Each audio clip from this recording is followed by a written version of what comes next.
The news that I'm sure the most ardent Checo fan has been waiting for is finally here. Sergio Perez will depart Red Bull ahead of the 2025 Formula One season, almost certainly meaning his F1 career is at an end. I don't see an opportunity. Maybe Cadillac in 2026 could be a long shot. I don't know. It's certainly not ended in particularly positive fashion, has it? By any stretch. And I am somewhat relieved that he is free of this.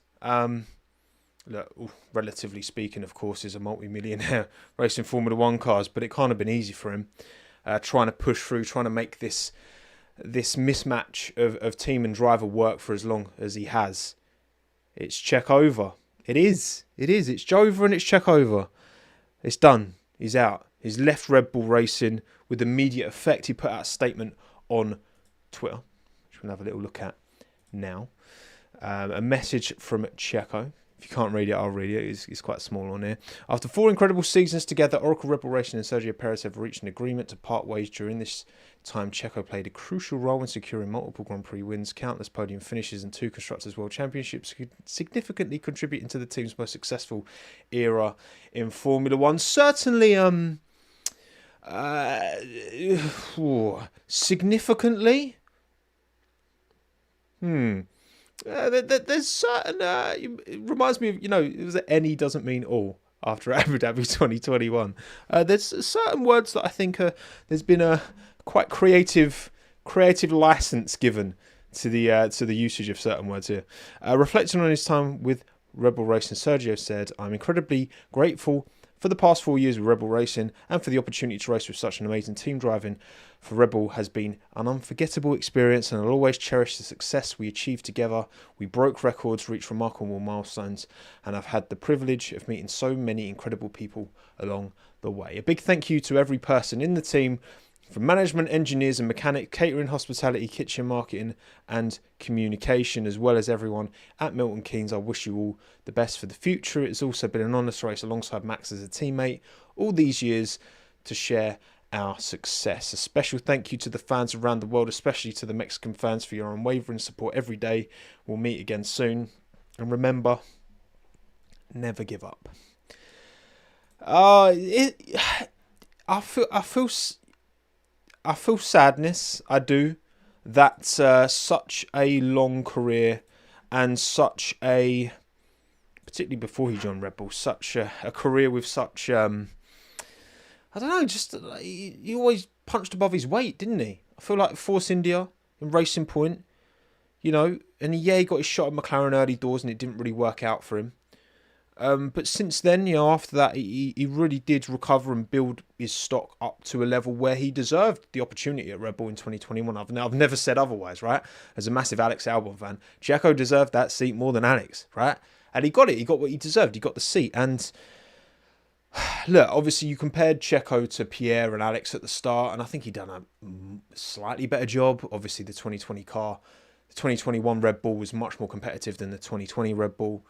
Checo was able to annoy Lewis in Turkey, do what he did in Abu Dhabi to help Max's title fight as well. All in all, he was never that close, and it's been the case since Daniel Ricciardo departed Red Bull. That's never really changed. And it's really got fatiguing talking about Checo, because it's just been the same case over and over again. And the writing was on the wall. There was no way Red Bull could justify keeping him. And wow, the level of gaslighting Christian Horner would have had to do to try and convince us, the fan base, that, he's hero merit if they'd have kept him. I'm glad that's not happened, because that would have been painful to oversee, painful to watch. And it's over. It's done. He will leave Red Bull Racing with immediate effect, and, having that kind of lazy spin after he got tagged by Bottas, and then, just DNF in lap 1 in Abu Dhabi is how his F1 career may end, right? I mean, how old's Checo now? He's not getting any younger. Sergio Perez is 30. I'm going to 34. Yeah, it's 34. So I mean, by the time 2020, he would be 36 by the time 26 comes around, which, I mean, Cadillac could maybe be an option. Daniel Ricciardo seems to have taken his name out of the hat. And, I don't know. I think it's one of them that I'm glad it's over for him. I'm glad it's over for Red Bull. These are decisions that adults are making at the end of the day, right? For Checo to stay as long as he did, to get his contract extension when he did as well, was a decision taken by Red Bull. And the understanding seems to be that there's been a lot of negotiations going on over recent days. Got an article. Minton, whoa, what are you doing, man? Minton's on his bed and he was like just trying to jump down. No. You come up on my shoulder, mate. If you want to move, you come up on my shoulder. Minton is here. Sergio Perez out of Red Bull. This is from The Athletic. Shout out Luke Smith. There's a couple of interesting bits in here. So the announcement comes after talks between Perez's representatives and Red Bull since the end of the F1 season on December 8th. So it's been 10 days. 10 days of negotiations going on, which is pretty significant. And also it says here set to be replaced by Racing Bulls driver Liam Lawson, which my understanding is that's probably going to be announced tomorrow, that Liam Lawson will be in the car. That's my understanding of what's going to be going on here, and that's certainly what this implies. Chris Medland's tweeted out about it being Lawson, most likely, who's going to be in the car. This is obviously Checo's press release. There is also a press release from Red Bull that I've not seen, but calls him an extraordinary team player, helping us to 2 constructors titles and our first 1-2 finish in the drivers, which he did. You have to, you can't deny that there were moments when Checo did deliver, but they were so infrequent, so painfully infrequent. You can count the moments almost on one hand. Which is, not good enough when you've got 2 McLarens firing on all cylinders, 2 Ferraris firing on all cylinders, 2 Mercedes last year. Who knows with Kimi Antonelli? Maybe he really adapts quickly to the car, right? It's hard to say. And yeah, I mean, it was a matter of time, wasn't it? It was always a matter of time. We did always wonder, would the... it got to a stage where it was completely untenable to keep Checo, and I think very much the conversation had moved on to who would be the one replacing him, right? Because, again, there's no way Christian and Red Bull Racing could even try and gaslight us into thinking that there's any merit of keeping Checo, right? This was always going to happen eventually. He got a lot longer than his performances merited. But F1's a business at the end of the day, right? And Red Bull shift a lot of cans in Latin America, and Checo was a big part of the reason why. So, yeah, you might not like it, but I don't like it, but that's just the way it is, right? But you get to a point where all of a sudden then the damage is too much, right? And you're losing out on prize money, you're losing out on optics, It looks really bad, like a top-tier team sticking by a driver who's clearly not capable. And I'm not even saying Checo's not capable at this level, but just not in this machinery. I think if you put Checo in, maybe not the Mercedes because that's a very peaky car, but, a top-end midfield car, I think you get a very, very capable, able driver, right? So... We'll never know whether... Well, we will know at some point if we'll get Checo back in Formula 1. I don't see it anytime soon. Replacement-wise, I mean... Yeah, it does seem like it's going to be Liam Lawson. And Yuki Tsunoda made some very positive noises after his post-season test in the Red Bull, saying that he felt like he made a good impression and that it was impressive, his feedback, etc., etc. And it doesn't seem to have been enough.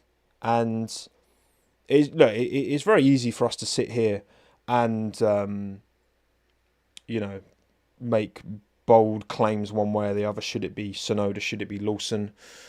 For me, I think I remain of the point of view that Yuki 100% deserves the opportunity. Of course he does. He deserves it more than Ricciardo, more than Lawson, more than anyone, for how long he's been at that team doing his thing. And I don't think many people could say that Yuki doesn't deserve it more. But I've said this time and time again on this channel, talking about Formula One, talking about this Red Bull seat specifically. Red Bull need to make a decision based on who they think is going to be able to jump into the car and do a good job. I think Pierre Gasly, had done enough in the Toro Rosso to deserve a promotion when Ricciardo left. Didn't work out. Albon, you can argue Kvyat deserved it more than Albon, for sure. But Albon was in his rookie season and ran Daniel pretty close. So you can make an argument that Albon deserved the promotion. And in 2019, it worked. He actually did pretty well in 2019. So actually, out of Gasly and Albon, I think Albon deserved the 2020 opportunity over Gasly, and it didn't work out. And then Perez deserved the seat over Albon in 2021, and it's not really worked out, has it? It's not really worked out at any point over Checo's time at Red Bull Racing, and I won't hear otherwise. I'm sorry, right? You even look at 2021. Perez finished behind Bottas, and Bottas had a bad season at Mercedes. Mercedes still won the Constructors in 2021 because Checo wasn't able to pull his weight. And fair enough, his first season at the team, take a bit of time to bed in. And again, in those moments, helped out Max to get the title. But overall, Perez wasn't a particularly helpful teammate in the same way that Bottas wasn't a particularly helpful teammate to Lewis in that 2021 season.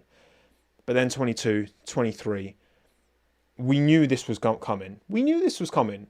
We didn't get exposed last year, but it did, really.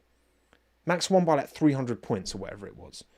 Like, over his teammate last year. It wasn't good enough last year. And if it wasn't going to be good enough after 3 full seasons at that team, in his full season at that team, which was 2024, it wasn't going to be good enough either. So, look, it's about time. I think the decision between Tsunoda and Lawson is I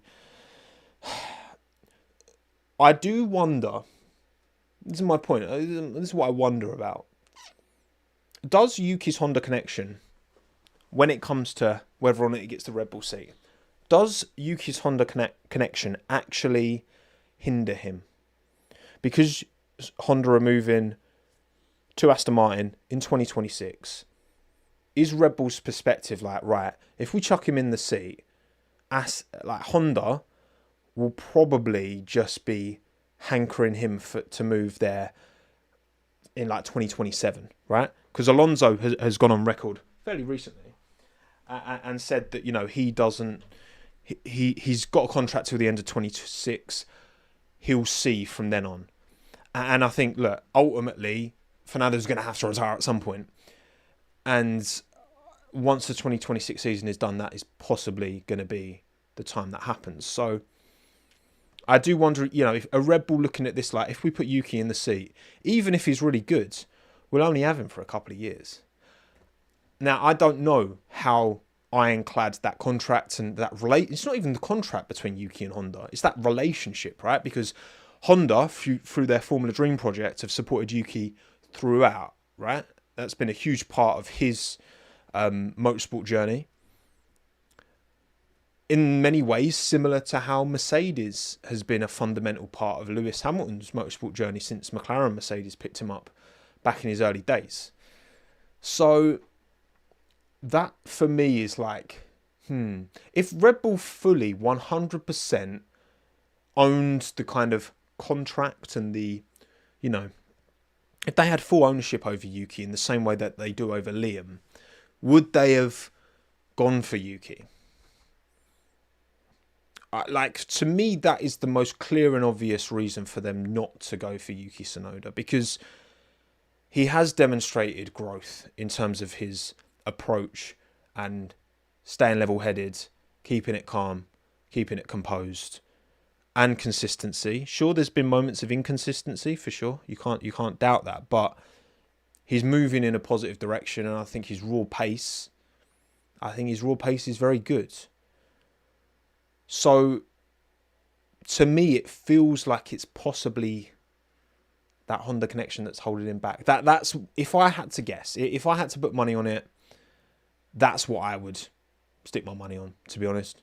That the Honda connection, it has gotten in the way of Yuki getting this promotion. And at the same time, Liam Lawson did a fantastic job in DTM, was quicker than Alex, was the better driver in DTM versus Alex Albon. didn't have an amazing F2 career, but I think we've seen from F2 this year, and this has been a thing with F2 for many a year, right? It's not as equal as you would like to think. Liam, everything he's driven, he's been quick in.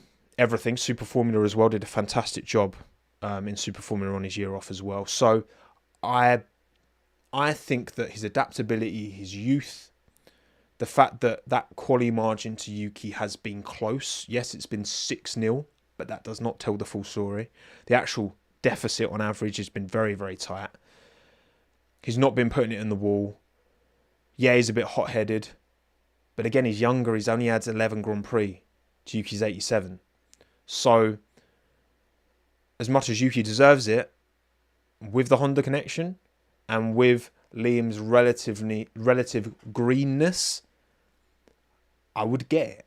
I would get it, to be honest. I mean, commercially, Yuki and Liam, I mean, neither of them scream out to me as huge commercial drivers, to be honest. I mean, the Japanese fan base is obviously big, as is the Kiwi fan base, and the Australian. You add another Australasian into it, of course, alongside Oscar. Obviously, Daniel's gone, but Jack Doohan's coming in from Australia.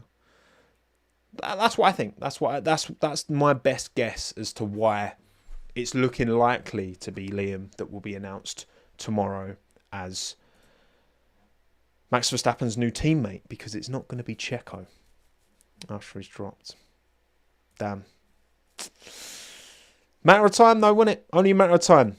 And it's finally here. Checo's Red Bull days are over. Thank you for the super chats, by the way, people. I much appreciate it. Scott, you caught it live. Nice, love to see it. Thank you very much, Scott, for coming. Thank you, Louis, for the super chat. Forget about Red Bull's second driver. Who gets the Racing Bulls vacant seat in 2025? Great question, Louis. Great question. I think that, I mean, it seems to be Isaac Hadjar. Isaac Hadjar did very well in Formula 2 this year. He may not have won it and did end the season. That stall was not good. Very, very raw is Isaac. There is an underlying pace there. And I think Red Bull, maybe in the same way that they gave Yuki a lot of time, because Yuki was very crash happy, very raw, rough diamond. Used that analogy so many times, talking about Yuki Tsunoda over the years. Maybe they see the same in Isaac, but they can channel that raw ability, that raw speed. Isaac's the one who did that crazy reaction to avoid Ritomo Miata in the tunnel at Monaco, by the way. Yeah, I mean, take a punt on him. I think second in F2. It wasn't great last season in F2, but again, I think there's a lot of factors behind that. You look at Hadjar went wheel to wheel with Victor Martin and Ollie Behrman in Formula 3, the season prior to that. He's got very, very good turn of underlying pace, and I think Hadjar's worth a punt. Yeah, I think he's worth a punt. In terms of other drivers that they could bring into their stable, obviously there was talk about Colapinto, and that's now kind of levelled off for a bit. You got Ollie Goethe. Hauger was looking good at one stage, but now he kind of levelled off a bit in F2, didn't he? And now he's gone over to IndyCar. I think Aumu Iwasa, if he'd have done a better job in Super Formula this year, I think he's finished 6th, I want to say, in Super Formula. Did Aumu? I think if Aumu had really walked that series, if Aumu had done a similar job to how Liam performed in Super Formula, I think Aumu Iwasa would have been a great shout, because he did fantastic, I think, in F2. Really good in his rookie season. But he didn't. So, and again, maybe that's, again, with Aumu Iwasa, he is another Japanese Honda-backed driver who's been supported by Honda Formula Dream coming through, and maybe that has become a, with them leaving, it isn't the door opener it is, or was, should I say. Maybe that Honda connection doesn't open doors anymore, it closes them, certainly within the Red Bull family. That's my best guess. I don't know. I don't have the answers, but that's just what I think. Thank you, FZ, as well, for the super chat. My goat, Nicholas Latifi to Red Bull. Now, do you reckon? Isn't Nicky studying in he's studying in London, isn't he? Like business, and maybe Nicholas returns as head of accounts at one of the Formula 1 teams.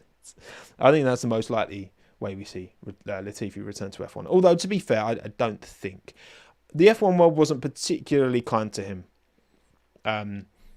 Partly because of obviously his results, right? And if you have bad results, then you're never going to get a good rub of the green, are you? But there you go. I don't think we'll see him anytime soon. Thank you, Winner Loser, for the super chat as well. Lawson is a good driver, but he hasn't even finished a whole season of F1 yet.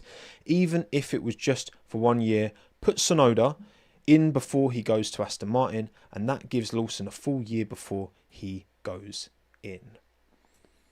There's always going to be like good, compelling arguments one way or the other, right? Because, yeah, you can throw drivers in at the deep end and sink or swim, right? And like Colapinto got this opportunity at Williams, was thrown into it and swum immediately, and then kind of had his crashes and started to kind of panic a bit. And it's ended, there was a lot of hype with Colapinto, understandably so, in a big part because of his Argentinian nationality, right? And that desperation, right? From a whole nation. And you could argue even like more Latin America generally, right? To get an Argentinian back in F1 with all, Reutemann and Fangio, the legacy there. There's an understandable, like, really, like, we want this guy to be the guy, right? And then Franco went through a lot, he lost his grandfather as well. So he went through some personal stuff on top of all that pressure. It's a lot to put on a 21, 22-year-old. So, and I think, again, when Yuki came in, he was given the concessions to have those crashes. I think also, yeah, to be honest, if Yuki hadn't had the Honda back in at the start of his career in F1, would they have kept him for more than his first season, right? Because honestly, Yuki's first season in 2021, apart from the finale in Abu Dhabi, where he had a worldie of a race, I can't think of too many highlights that year. It was a lot of crashes. It was very messy. But again, the Honda backing kept him there. I think that definitely played it. I mean, do you remember that presser when Yuki was like, yeah, I'm surprised they offered me an extension. Like, fair play, he's honest. But yeah, I mean, he wasn't driving like a rookie that really inspires a lot of confidence. It's hard to know what is the best way moving forward because drivers are becoming younger in terms of like they're getting introduced younger into Formula One. Because teams feel like, well, you know what, Colapinto can come in and do a job. I remember Yuki on debut scored a point and Joe on debut scored a point. Correct me if I'm wrong, but I think I'm right. I might be wrong, but I'm pretty sure both Yuki Tsunoda and Joe Guanyu scored points on debut. Like, it is possible to come in and hit the ground running. It's just kind of balancing that kind of weight of expectation. Are we putting that weight of expectation on everyone? And the thing is with Liam Lawson, he is that little bit older, as in he's not in his teens anymore, right? He's done F2, he's done Super Formula, he's done DTM, right? He's been around the block a bit. And I feel like he's coming in as still very green to F1, still a lot of potential upside for Liam, but coming with a really solid base of consistency and adaptability over different series. And I can understand why that would give Red Bull confidence that they can introduce him to this scenario. And look, the way he's been, you might not like it, the way he's been getting his elbows out with Checo and Fernando, but it does demonstrate someone who's not fazed by this environment and this situation. And don't get me wrong, I think Yuki would do the same, right? But also Yuki's in his fourth, done 4 years in F1. Whereas you compare Liam's 11 Grand Prix to Yuki's first 11 Grand Prix in Formula 1. And Liam's first 11 Grand Prix, I think, are significantly more impressive. Because Yuki came in really messy.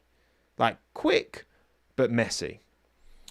And I think that's more the, comparison you should be trying to draw. And look, Red Bull also need to start thinking, hang on a second, right? We've kind of backed ourselves into a corner here because we've developed this car philosophy that isn't necessarily designed for Max, but a very on-the-nose philosophy that's and a setup window that Max can really exploit the most.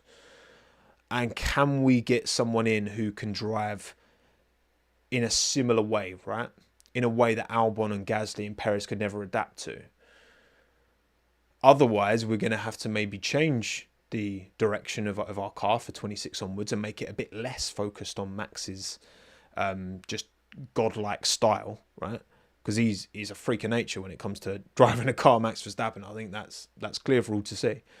You know, what do they do going forward? Because if Max is going to retire at the end of 2028, which I see no reason why he won't, I think there's only more now that he's going to, he's got his kid on the way, and I think he's always talked about his ambitions of racing outside of Formula One.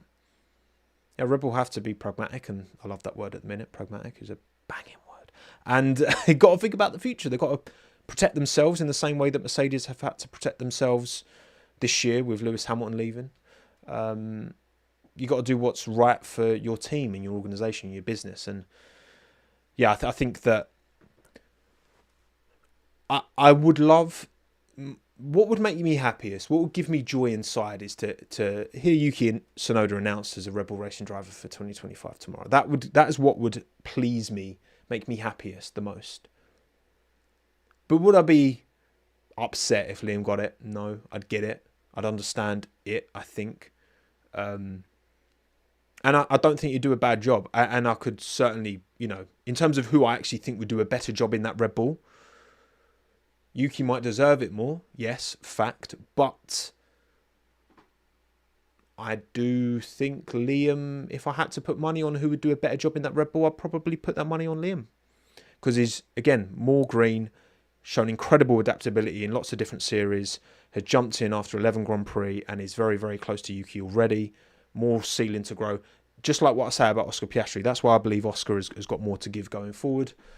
Because, I think given how relatively short a period of time he has been in F1 compared to the guys around him, compared to Max, compared to Charles, compared to Lando, compared to Lewis, compared to George, Oscar's holding his own already, and he's only done 2 seasons, which is a decent amount of experience, but it's half the amount of experience of Yuki Tsunoda, for crying out loud. That's why I see it.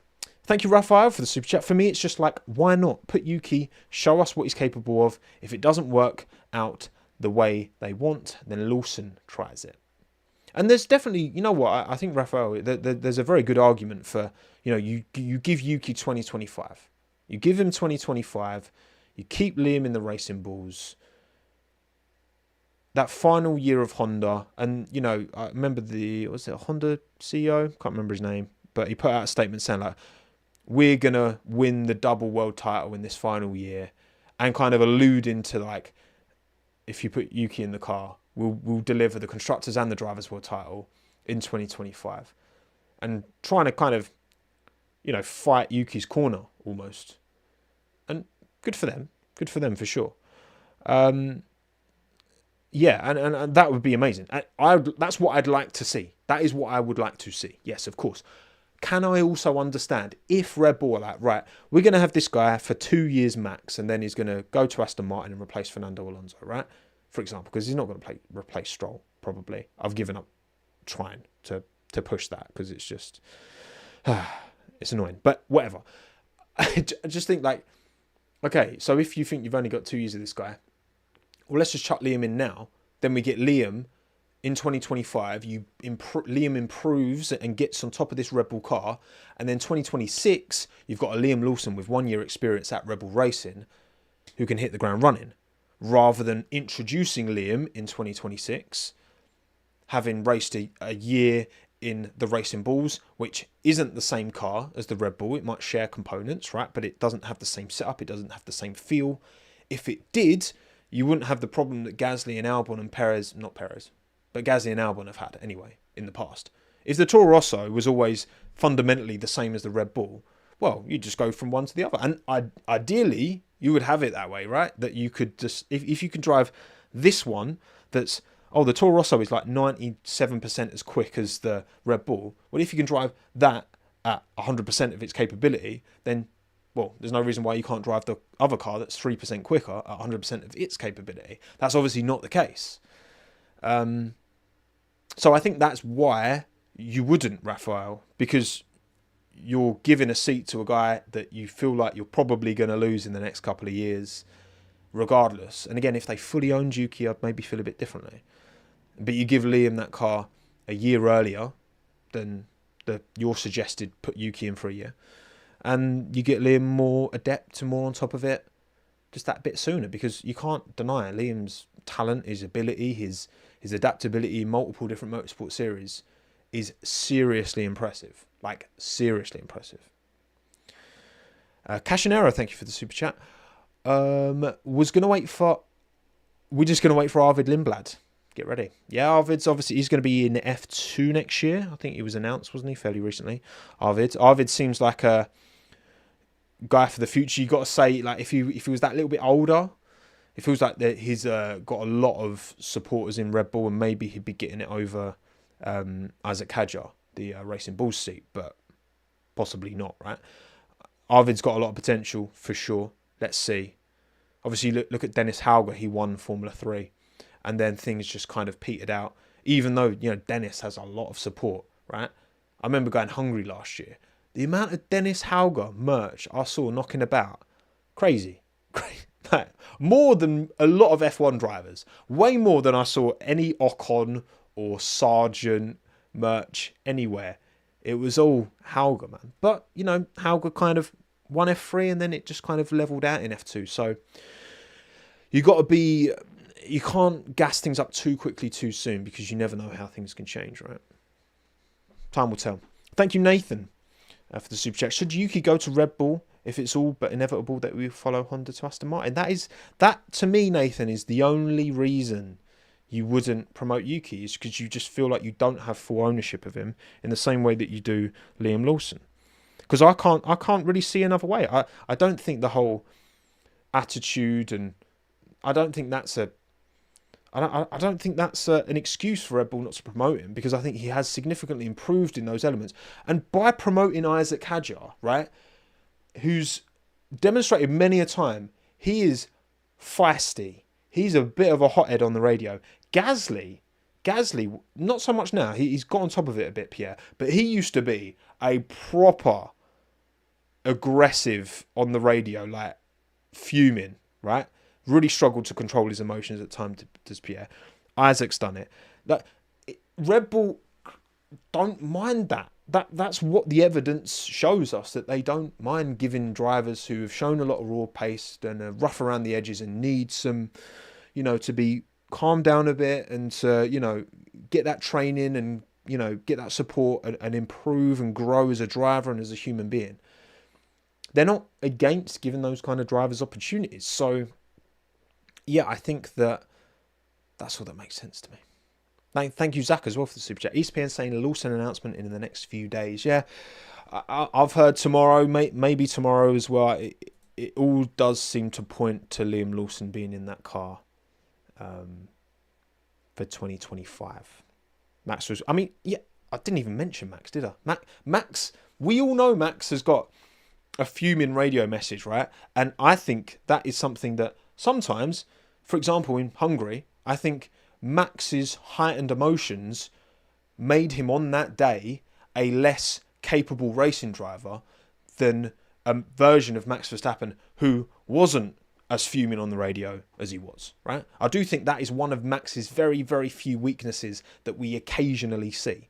But even then, over time, Max has got on top of that, and we very, very rarely see him, you know, the emotions get the better of him, I think. It happens very rarely. But no one's perfect, you know? No one's perfect. No one's saying otherwise. So yeah, I just think that it must be the Honda thing. That's all I can think of. That's all I can think that actually makes sense, is the Honda thing, right? And thank you, Prue, as well. Merry Christmas, Tom, and Merry Christmas to you. Thank you, Prue. Much appreciated. As Checo's biggest fan, the writing was on the wall. All's fair. How long do you think Lance realistically stays at Aston Martin? # Team Yuki.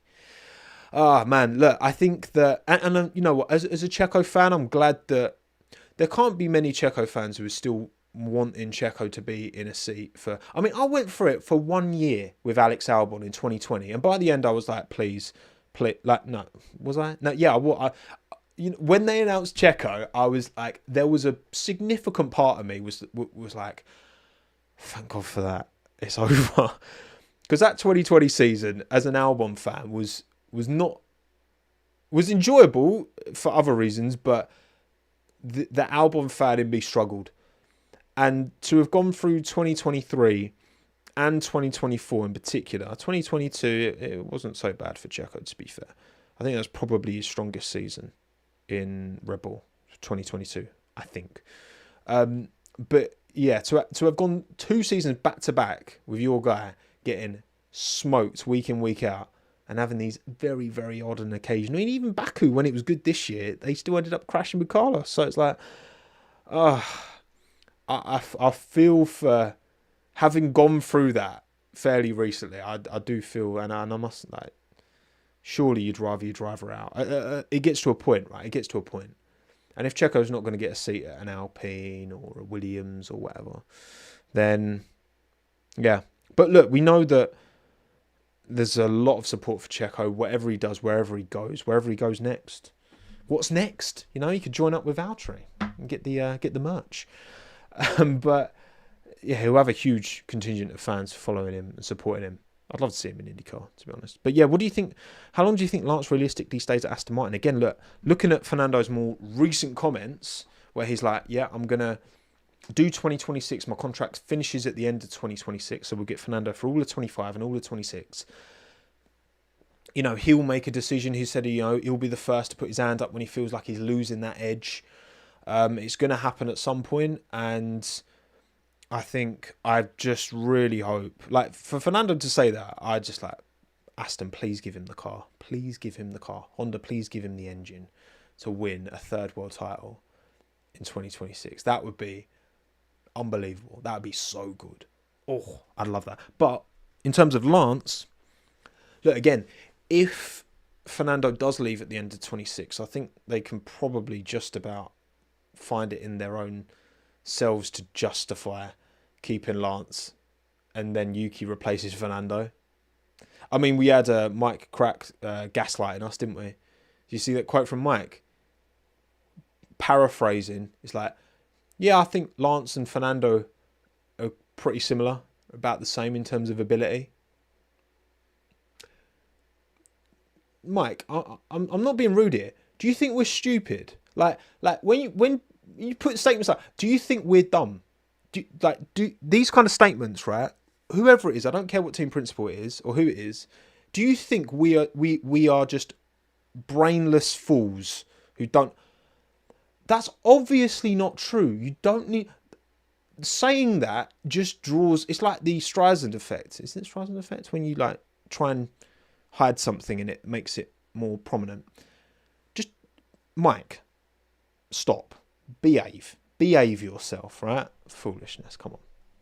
Thank you, Nathan, for the super chat as well. How much does Max's hints at early retirement influence the decision of which Liam/Yuki gets the seat? And look, maybe that influences the how. So, for example, say Max was very confident and comfortable that he was going to be in F1 for the next 10 years. Okay, then perhaps Red Bull feel a bit more emboldened to go with Yuki because, all right, we might lose him in 2 years' time, but oh well, we've still got Max. So, whereas as that's probably not going to be the case, I don't see Max staying on beyond 2028. Maybe they're like, okay, well, tell you what, we need to plan for the future. Liam, we feel like he's got the minerals, he's got the base, skills needed to be the future of this team. The sooner we chuck him in, the better. Because Max isn't going to be here beyond 2028. Like, I think that's a fair perspective, Nathan. And look, I think this decision, okay, there's going to be all these factors, and the factors we're talking about here are sporting factors primarily. There's going to be obviously Yuki's connection to Honda, which is obviously a relationship that's ending at the end of 2025. And there's going to be other factors as well that we as fans don't see. Again, the feedback, the just how a driver, I've been fortunate. I've been able to speak to people who've worked at F1 teams, and it's always been reiterated to me. It's really important that a driver works with the team and like has a really good relationship with the individuals at that team to make them feel like they want to work that little bit harder and dig that little bit deeper to support their driver, And I think it's all of these factors as well that we will never get access to, that add on top of all the business interests and the sporting interests. And they'll make a decision that they'll make, And I'd love it to be Yuki, but I think it's going to be Liam. Thank you, Aaron, as well, for the super chat. Does Red Bull now regret not bringing Carlos Sainz back? The 2 new seats available from 2026 suddenly get very interesting. Surely Checo has a chance with a 2026 reshuffle. I think he definitely... A 2026 reshuffle could definitely enable an opportunity to open, because Checo will be 36, which is, of course, it's your second half of your 30s, but it's certainly possible. Definitely. I think the Carlos Sainz point's an interesting one. Obviously, a lot was made of their dad's relationship and whether Carlos... Carlos is he's like an engineer, right? He's very Seb-esque in that regard. And every team he goes to, he improves. Would Red Bull have a direction? They have Max, who I think, Max has so many skills, it's very easy to overlook his feedback and his ability to develop a car and push it forward and be part of that, right? Because he's so good at so much, it's easy to overlook that. I can understand why Red Bull would think, okay, we've already got that in Max and he's happy. If Carlos is going to want to influence the direction of this car and push it in ways that help him. I remember chatting with some when I went Austria, a Charles Leclerc fan, and he was like, he thought that Carlos Sainz was actually having a negative impact on Charles Leclerc's performances because Carlos Sainz was pushing the car in a direction that suited him more, which was more of a kind of understeery setup. I'm simplifying, of course, compared to Charles, who likes it a bit more on the nose. And I mean, perhaps they would see that and be like, maybe not Carlos.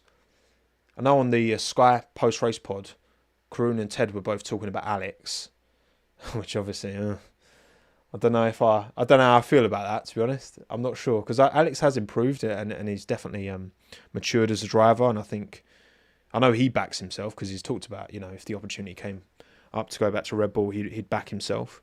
Maybe because that's the left field shout, isn't it? Right? Albon goes back to Red Bull and then Colapinto takes the Williams seat alongside Sainz.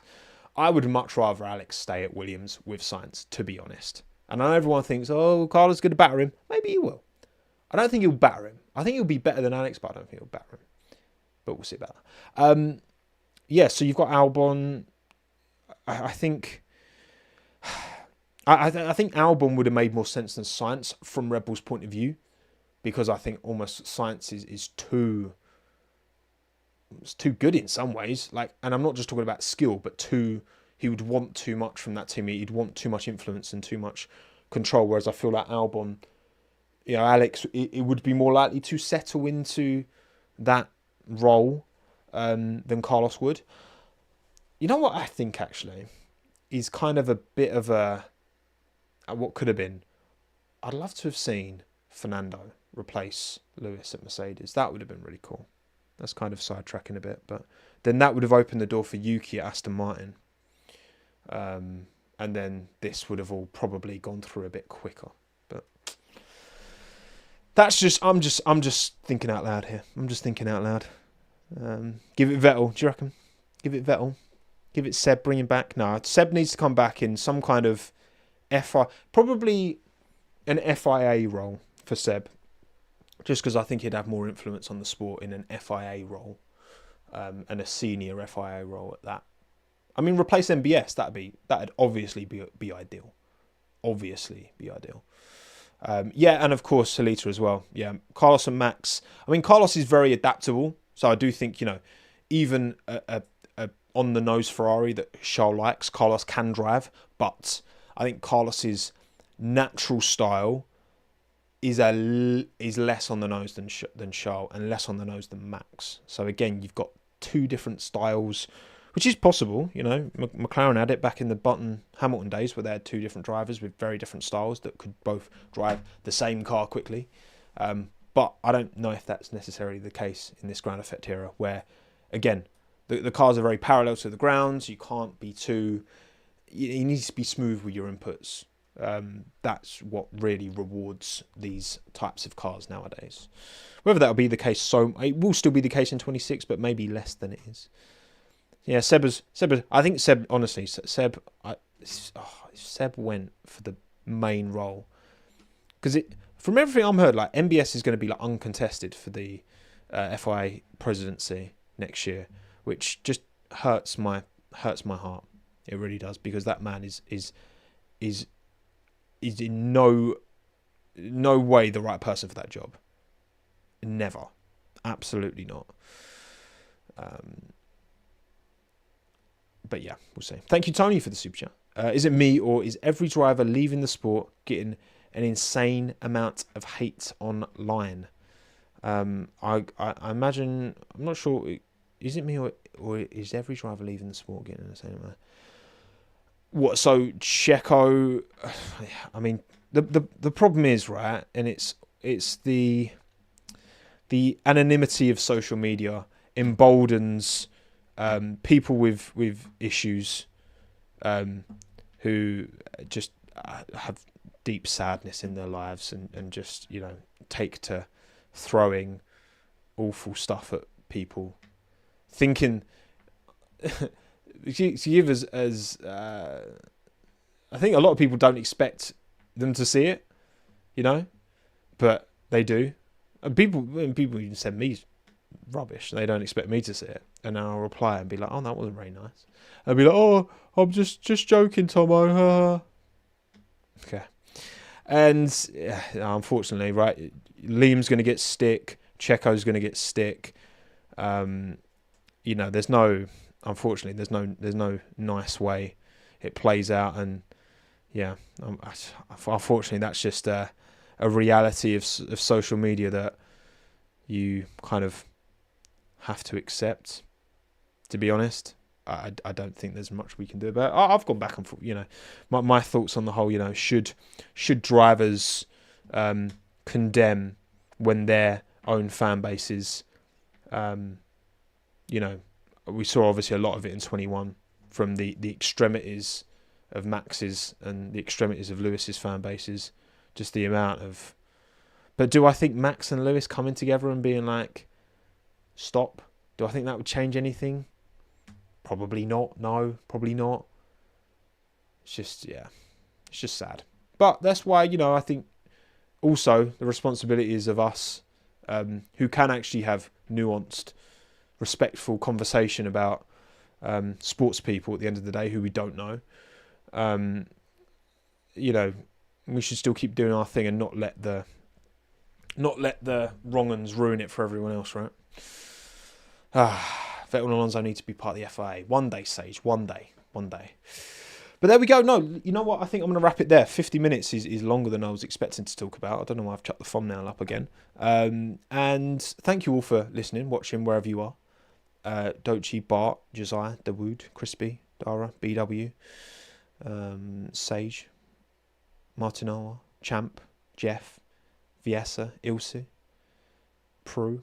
Thank you all for joining. Appreciate you all taking the time. And end of an era. Checo. Red Bull Racing. Forever.